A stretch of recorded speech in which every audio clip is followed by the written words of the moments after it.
कहबार उद्देश्य थिला जे भारत एक बहु पुरातन देश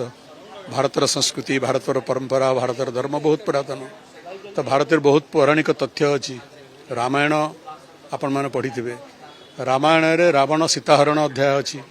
तो सीता को रावण को प्रकार भाव हरण कले अपहरण कले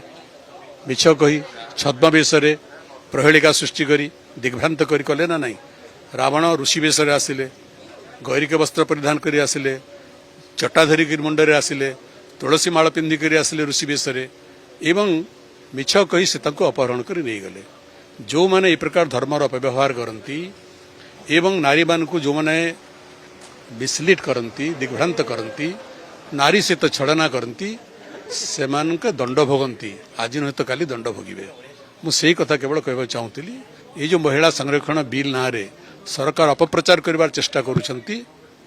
एवं नारी मान को मध्य विभ्रांत करबा चेष्टा करुछंती सेटा रावणर छलना करी नारी हरण उपाख्यान सहित समान तेणु जे कार्य करिछि इतिहास रे भूगोल रे पुराण रे से दंडित होईछि ना नहीं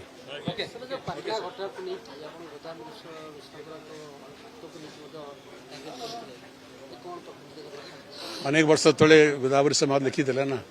उठ कंकाल जाग कंकाल छुड़ श्रृंखल आज एवं माटी भितर एत वर्ष पर कंकाल उठी पड़ा कौन बोधे गोदावरी सिंह बहुवत पूर्व से आह्वान ओडिशार गोटे आदिवासी महिला मृत्यु पर प्रतिध्वनित करी तेणु से कंकाल श्मशान उठी पड़ा